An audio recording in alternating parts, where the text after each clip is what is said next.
আমি কি পাবো না আমার জামাইয়ের দেখা? সুপ্রিয় দর্শক, আসসালামু আলাইকুম। জীবন গল্পে আপনাদের স্বাগতম। ক্যামেরার সামনে ছোট্ট একটি বোন রয়েছে, আজ আমরা তার জীবন গল্প তুলে ধরবো। আসসালামু আলাইকুম আপু। ওয়ালাইকুম আসসালাম। কেমন আছেন? জি ভালো। আপু, আপনার নাম কি? আমার নাম প্রিয়া। গ্রামের বাড়ি কোথায়? খুলনা বাগেরহাট। খুলনা বাগেরহাট। জি। আমাদের সংবাদ কিভাবে পেলেন আপনি? একটা বড় আপুর কাছ থেকে পেলাম, তার ওই জায়গাতে এসে বিয়ে হয়েছে, এখন অনেক সুখে আছে, তাই আমিও আসলাম। মাশাআল্লাহ। আপনি কি বিয়ে শাদীর জন্য এসেছেন? জি, বিয়ের জন্য এসেছি। ও আচ্ছা আচ্ছা। আপনার ফ্যামিলিতে কে কে আছে? ফ্যামিলিতে কেউ নেই, বাবা আছে শুধু। শুধু বাবা আছে? জি। প্রতিবেদনে আসার মূল উদ্দেশ্যটা কি বোন? এই জায়গায় আসার মূল উদ্দেশ্য ভালো একটা হাজবেন্ড চাই, ভালো মনের একজন হাজবেন্ড। মানে ভালো মনের হলে হবে না সুন্দরও লাগবে? সুন্দর লাগবে না, ভালো মনের লাগবে। সুন্দর জামাই চান না সুন্দর ঘর চান? সুন্দর জামাই। মাশাআল্লাহ মাশাআল্লাহ। আচ্ছা, আপনার পরিবারটা চলে কিভাবে বলেন তো? পরিবার চলো অনেক কষ্টে, একবেলা খেতে পাই একবেলা পাই না, অনেক কষ্টে চলে। আপনার তো বাবা আছে তাই তো? বাবা আছে, কিন্তু বাবার তো বয়স হয়ে গেছে, বাবা ঠিক মতো কাজ করতে পারে না। আপনার বাবা কি কাজ করে? বাবা রিক্সা চালায়। রিক্সা চালায়? অটো রিক্সা না পা রিক্সা? পা রিক্সা চালায়। পা রিক্সা চালায়। আচ্ছা, আপনার পড়াশোনা কতটুকু বোন? Inter pass. Inter pass. আপনার পার্সোনাল কোনো ফোন আছে? আপনার সাথে যোগাযোগ করবে কিভাবে আমাদের দর্শক? আমার পার্সোনাল কোনো ফোন নাই। তাহলে যোগাযোগ করবে কিভাবে? আপনাদের মাধ্যমে। এই বয়সে 2025 সাল, যদি যোগাযোগ পার্সোনাল ফোন না থাকে, এটা কি মানা যায়?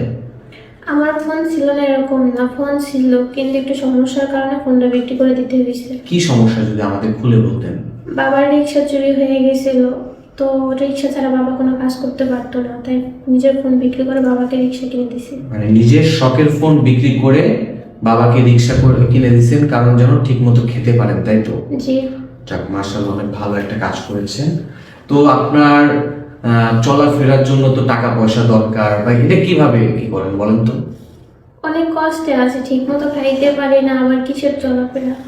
ও, এই গত ঈদ কিভাবে কি করলেন শুনি আপনার মুখে একটু আপনার জীবন গল্প। ঈদে আর কি করবো, ঈদে সবাই খায়, আমি তাকে দেখে দেখি, কারণ সবার বাড়িতে অনেক বড় অনেক কিছু রান্না হয়, কিন্তু আমার বাসায় কোনো কিছু রান্না হয় না। সবাই গরুর মাংস খাই ঈদে, কিন্তু আমি খেতে পারি না। ও আচ্ছা আচ্ছা, মানে গরিবের ঈদ আর কেমন হবে, তাই তো? জি। আচ্ছা, আপনি প্রতিবেদনে আসতেন কেন? একটা জীবন সঙ্গীর জন্য, তাই তো? জি। সবারই তো একটা পছন্দের মানুষ থাকে, আপনার পছন্দের মানুষটি কেমন? আমার পছন্দের কোনো মানুষ নেই, এমনিতে এই জায়গাতে আসছে, ভালো মনের একজন হলেই চলবো। তার বয়স যদি বেশি হয়? বয়স বেশি হোক, তাহলে কোনো সমস্যা নেই। তার যদি অতীতে কোনো বউ থাকে, বাচ্চা থাকে? তারপর কোনো সমস্যা নেই। ভেবে বলছেন তো? এখন তো তামাকের মতো বলতেছেন, পরে আবার উল্টাপাল্টা হবে না তো? না, উল্টো কারোর সাথে প্রতারণা করবেন না তো? জি না। আবারও বলছি, কারোর সাথে প্রতারণা করলে কিন্তু আমরা এর দায়িত্ব নিব না। না, কারোর সাথে প্রতারণা করবো না। আচ্ছা ঠিক আছে। আচ্ছা বোন, প্রতিটা মেয়েরই তো স্বপ্ন থাকে বড় হয়ে একটা ডাক্তার হবে, কেউ হবে ইঞ্জিনিয়ার, কেউ হবে নার্স, না? আপনি কি কি হতে চান? আমার নার্স হওয়ার খুবই ইচ্ছে ছিল, ডাক্তার হওয়ার ইচ্ছে ছিল, কিন্তু গরিব বলে ওই ইচ্ছাটা পূরণ করতে পারি কেন? না। আপনি তো পড়াশোনা করছেন, যেহেতু ইন্টার পাস, আপনি তো এখনো চাইলে করতে পারেন। করতে পারি, টাকা পাবো কই? টাকা নেই, বাবা গরিব, একবেলা খেয়ে আর একবেলা না খেয়ে থাকতে হয়। যদি কোনো ভাই আপনার এই দায়িত্ব নেয় তাহলে করবেন? জি, করবো। যাক মাশাআল্লাহ। পড়াশোনার যদি কেউ ওনার দায়িত্ব নিতে চান তাহলে আমাদের বলতে পারেন, আমরা ইনশাআল্লাহ ব্যবস্থা করে দিব। আচ্ছা, নামাজ পড়েন আপনি? জি। পাঁচ ওয়াক্ত পড়েন? জি। কোরআন শরীফ পড়তে পারেন? জি পারি। যাক মাশাআল্লাহ। তো আপনি আসছেন একটা বিয়ে শাদীর জন্য, তাই তো? জি। ইনশাআল্লাহ আপনার বিয়ে শাদী হয়ে যাবে, আল্লাহর উপরে বিশ্বাস রাখুন, ধৈর্য রাখুন, ইনশাআল্লাহ হয়ে যাবে। ওকে বোন, ভালো থাকবেন, সুস্থ থাকবেন। আসসালামু আলাইকুম। ওয়ালাইকুম আসসালাম।